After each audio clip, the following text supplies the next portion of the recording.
Welcome back to the shop.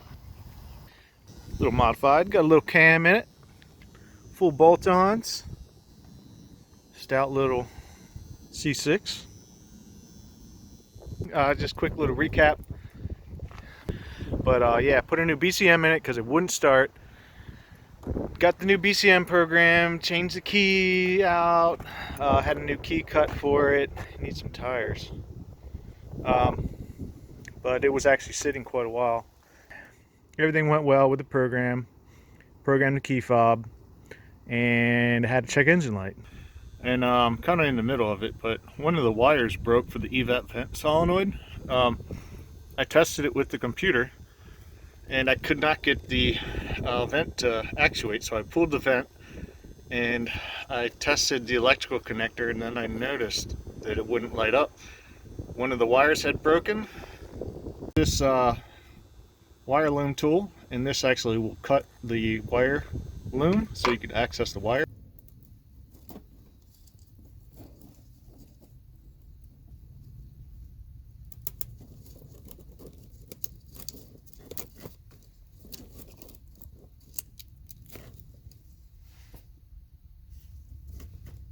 I pulled the connector right here.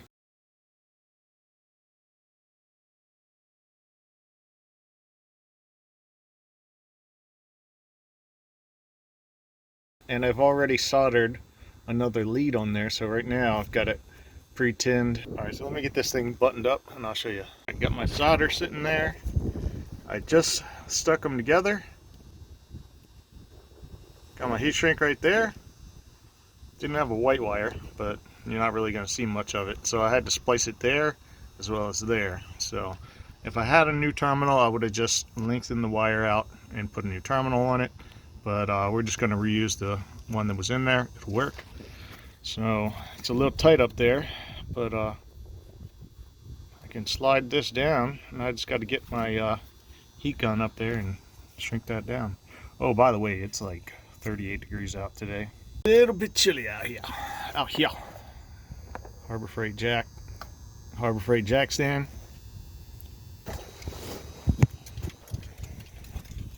Alright, tape it up, plug it in. Alright, evap's in. Tuck the wire up in the back there, keep it out of the way. Yeah, we're gonna test it out, and I think this is done. Piece of cardboard comes in handy when you're doing this sort of thing. Fire this baby up.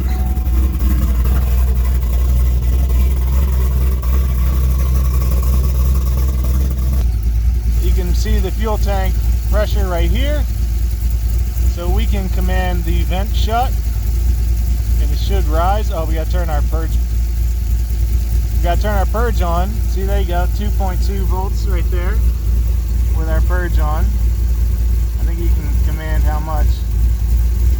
Turn it up to 60. Look at that, 3.75, 4 volts. Everything's working great. So we can go in here, we can clear the codes. It's got a bunch of evap codes now because we had a bunch of crap disconnected. Wow, no DTCs. Well, we'll clear them anyway. And yep, we'll exit. So this one's done. So now if you have a vacuum pump, you actually don't have to have the car running, obviously, because you're creating your own vacuum. But if you are running the car, all you got to do is leave everything connected and command the purge solenoid, then command the vent solenoid in the back, and then you can monitor the fuel tank pressure to verify its opening. Sometimes when they're off, you can hear them actually click. I don't know if it's just a little noisy today, I just can't seem to hear it, but yeah, you can also use that to kind of verify. And then you can also pull the connector and plug a test light up to it. So I did that earlier and saw that it wasn't lighting up, so that's why I went ahead and checked it out and saw that issue. So she's solved. Another project we got going on, this is a 2001 C5, and it had a leaky heater core. So we've got pretty much everything taken out of the dash on this one. As you can see, kind of a pain to take this apart. It's a major operation, so I don't recommend it for the DIYers, but you know, if you take your time, you can get everything back together just fine. Don't even bother trying to take the box apart, because in order to get the heater core out, this is actually on the bottom. So the tunnel, transmission tunnel or torque tube tunnel, covers up right here, and you cannot access all the bolts that are around there. So yeah, here's the panel. So I cleaned it up on the inside, and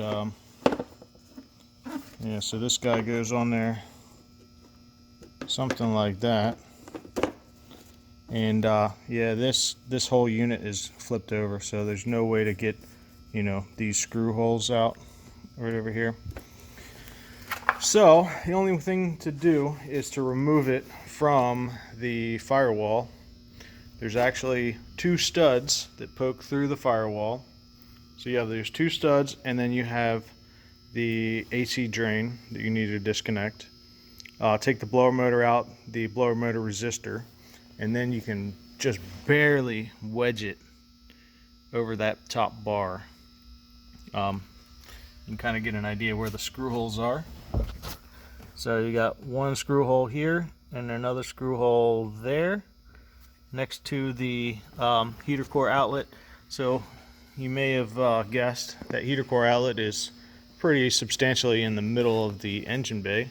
So you got to take the intake manifold off in order to remove it. Then you're going to have to discharge the AC as well as drain all the coolant. So that's already done. So yeah, so now we got that that new heater core done, and bolt all this stuff back together. You thought you were having a tough day. But on a positive note, I did change the marker lenses out to this smoked black one. So I ended up changing a bulb, and I matched it with this one. This is a Sylvania. We've also added, he got some new emblems, because when they painted it, they took all that stuff off. So we got those. We got a chrome, or actually it's polished stainless steel outer bezel, as well as all the inner plates. New reproduction emblems. They're not exactly the same size as the OEM, but pretty close. Came up with some replacement emblems.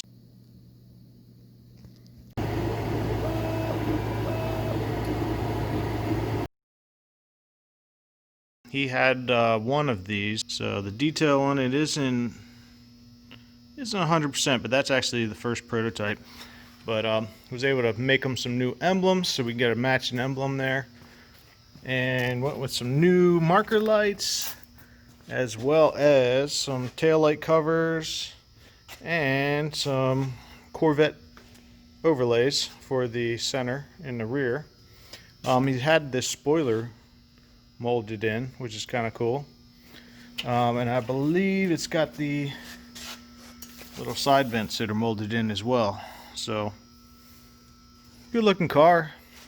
This thing's got like 250,000 miles on it. You can tell by all the foam that is basically disintegrated, all that wire loom foam. And also we got a C3 here, missing a drivetrain. There's the original. Yep, we'll get this thing back together. I'll do a video on it. That's pretty much it for right now. Haven't really been doing any install videos. Just taking a break, you know, kind of calming down. But still rocking and rolling out here. So got a bunch of jobs. I got 2 more engine jobs after this other one coming in. So let me know if you guys are interested in seeing that type of work. Probably be another week or 2 before I can get to it. So I'll definitely do some videos, maybe some updated videos. So yeah, stay tuned. We'll definitely have some of that coming up. So I'll catch you guys on the next one. Thanks for watching. Oh, better representation would be the two-door. So I went ahead and mainly focused on that. So